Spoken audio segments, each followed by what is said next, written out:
Welcome to UB employment guide.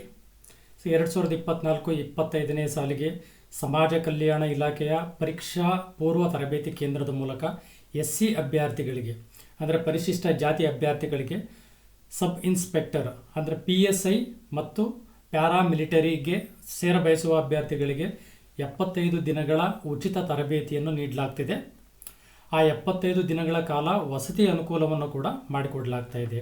ಅಂದರೆ ಇಲ್ಲಿ 75 ದಿನಗಳ ವಸತಿಯುತ ತರಬೇತಿಯನ್ನು ಕೊಡಲು ಉದ್ದೇಶಿಸಲಾಗಿದೆ. ಇದಕ್ಕೆ ಸಂಬಂಧಿಸಿದಂತೆ ಪೂರ್ತಿ ಮಾಹಿತಿಯನ್ನು ಈ ವಿಡಿಯೋದಲ್ಲಿ ನಾನು ನಿಮಗೆ ಕೊಡ್ತೀನಿ. ಅದಕ್ಕೂ ಮುಂಚೆ ಇನ್ನು ನಮ್ಮ ಚಾನಲನ್ನು ಸಬ್ಸ್ಕ್ರೈಬ್ ಆಗಿಲ್ಲ ಅಂತಂದರೆ ಕೂಡಲೇ ಸಬ್ಸ್ಕ್ರೈಬ್ ಆಗಿ ಹಾಗೂ ಮುಂದಿನ ವಿಡಿಯೋದ ನೋಟಿಫಿಕೇಷನ್ಗಾಗಿ ಬೆಲ್ ಐಕನ್ನನ್ನು ಪ್ರೆಸ್ ಮಾಡಿ. ಓಕೆ, ಇದಕ್ಕೆ ಸಂಬಂಧಿಸಿದಂತೆ ಎಲ್ಲ ಮಾಹಿತಿಯನ್ನು ಒಂದೊಂದಾಗಿ ತಿಳಿಸ್ಕೊಡ್ತೀನಿ.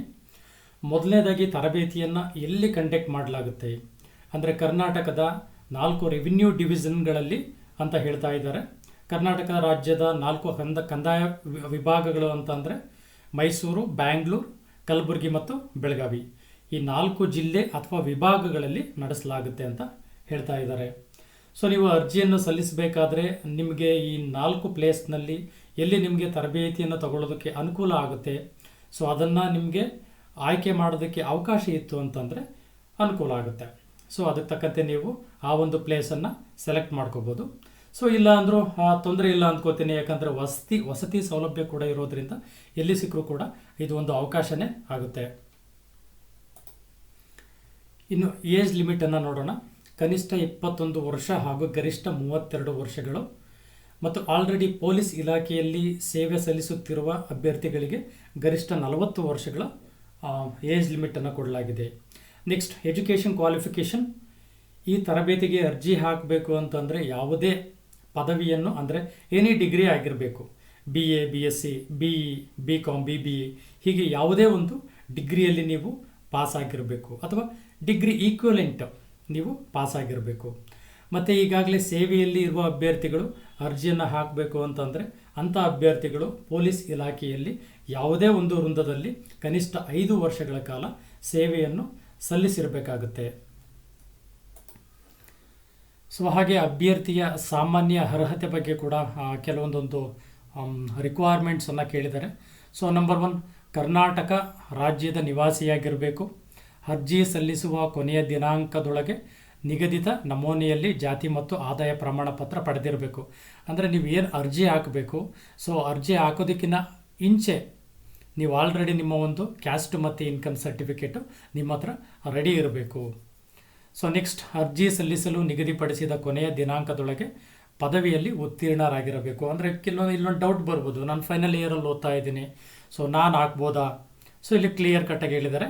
ಸೊ ನೀವು ಯಾವತ್ತು ಅರ್ಜಿಯನ್ನು ಹಾಕಿರಬೇಕು ಆವತ್ತಿನ ದಿನದೊಳಗಡೆ ನೀವು ಯೂನಿವರ್ಸಿಟಿಯಿಂದ ನೀವು ಈ ಒಂದು ಡಿಗ್ರಿಯನ್ನು ಪಾಸ್ ಆಗಿದ್ದೀರಾ ಅಂತಂದೇಳಿ ನಿಮಗೆ ನೋಟ್ ಆಗಿರಬೇಕು. ಸೊ ಹಾಗೆ ಪೊಲೀಸ್ ಡಿಪಾರ್ಟ್ಮೆಂಟ್ ಆಗಿರೋದ್ರಿಂದ ಒಂದು ಎತ್ತರ ಮತ್ತು ತೂಕ ಇವೆಲ್ಲವನ್ನು ಕೂಡ ಈಗಲೇ ಒಂದು ಚೆಕ್ ಮಾಡಿಕೊಂಡು ನಿಮಗೆ ಈ ಒಂದು ಅನುಕೂಲವನ್ನು ಮಾಡಿಕೊಡ್ತಾ ಇದ್ದಾರೆ. ಸೊ ಎತ್ತರ ಪುರುಷರಿಗೆ ಕನಿಷ್ಠ 163 ಸೆಂಟಿಮೀಟರ್ ಮತ್ತು ಮಹಿಳೆಯರಿಗೆ ಕನಿಷ್ಠ 153 ಸೆಂಟಿಮೀಟರನ್ನು ಕೇಳಿದ್ದಾರೆ. ಮತ್ತು ತೂಕ ಪುರುಷರಿಗೆ ಕನಿಷ್ಠ 50 kg ಹಾಗೆ ಮಹಿಳೆಯರಿಗೆ ಕನಿಷ್ಠ 45 kg. ಸೊ ಹಾಗೆ ಚೆಸ್ಟ್ ಕನಿಷ್ಠ 76 ಸೆಂಟಿಮೀಟರ್ ಪುರುಷರಿಗೆ ಇರಬೇಕಾಗುತ್ತೆ. ಸೊ ಮತ್ತು ಆಯ್ಕೆ ವಿಧಾನ ಹೇಗಿರುತ್ತೆ ಅಂತ ನೋಡೋದಾದರೆ, ಅಭ್ಯರ್ಥಿಗಳು ಅರ್ಜಿಯನ್ನು ಹಾಕಿದ ನಂತರ ಆ ಅರ್ಜಿ ಅಥವಾ ಅಭ್ಯರ್ಥಿಗಳು ಅವರ ಡಿಗ್ರಿಯಲ್ಲಿ ಎಷ್ಟು ಮಾರ್ಕ್ಸನ್ನು ಪಡೆದಿದ್ದಾರೆ ಅನ್ನೋದ್ರ ಮೇಲೆ ಈ ತರಬೇತಿಗೆ ಅಭ್ಯರ್ಥಿಗಳನ್ನು ಸೆಲೆಕ್ಟ್ ಮಾಡಲಾಗುತ್ತೆ.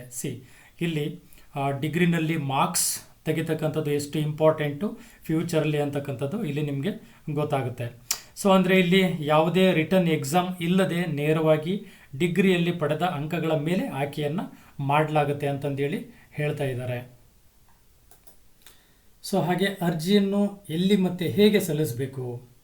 ಸೊ ಆನ್ಲೈನ್ ಅಪ್ಲಿಕೇಶನನ್ನು PETC.KAR.NIC.in ಈ ಒಂದು ಅಫಿಷಿಯಲ್ ವೆಬ್ಸೈಟ್ಗೆ ಹೋಗಿ ನೀವು ಅಲ್ಲಿ ಅಪ್ಲಿಕೇಶನನ್ನು ಸಲ್ಲಿಸಬೇಕಾಗುತ್ತೆ. ಈ ವೆಬ್ಸೈಟ್ನ ಲಿಂಕನ್ನು ನನ್ನ ಡಿಸ್ಕ್ರಿಪ್ಷನ್ ಬಾಕ್ಸಲ್ಲಿ ಕೊಟ್ಟಿರ್ತೀನಿ, ಚೆಕ್ ಮಾಡಿ. ಇನ್ನು ಅಪ್ಲಿಕೇಶನ್ ಹಾಕೋದಕ್ಕೆ ಲಾಸ್ಟ್ ಡೇಟ್ 31/8/2024 ಈ ದಿನಾಂಕದೊಳಗೆ ಅಪ್ಲಿಕೇಶನನ್ನು ಹಾಕಿ. ಹಾಗೂ ಈ ಒಂದು ಒಳ್ಳೆಯ ಅವಕಾಶವನ್ನು ಉಪಯೋಗ ಮಾಡಿಕೊಳ್ಳಿ. ಹಾಗೂ ಈ ಮಾಹಿತಿ ನಿಮಗೆ ಇಷ್ಟ ಆಗಿದ್ದರೆ ಈ ವಿಡಿಯೋವನ್ನು ಲೈಕ್ ಮಾಡಿ ಮತ್ತು ಯಾವುದೇ ಒಂದು ಗವರ್ನಮೆಂಟ್ ಜಾಬ್ ಅಥವಾ ಕಾಂಪಿಟೇಟಿವ್ ಎಕ್ಸಾಮ್ಗೆ ಸಂಬಂಧಿಸಿದಂತೆ ಮಾಹಿತಿಗಳನ್ನು ನಮ್ಮ ಚಾನಲಲ್ಲಿ ಕೊಡ್ತಾ ಇರ್ತೀವಿ. ಹಾಗಾಗಿ ನಮ್ಮ ಚಾನಲನ್ನು ಸಬ್ಸ್ಕ್ರೈಬ್ ಮಾಡಿ ಹಾಗೂ ನೋಟಿಫಿಕೇಷನ್ಗಾಗಿ ಬೆಲ್ ಐಕನನ್ನು ಕ್ಲಿಕ್ ಮಾಡಿ ಅಂತ ಹೇಳ್ತಾ ಥ್ಯಾಂಕ್ ಯು.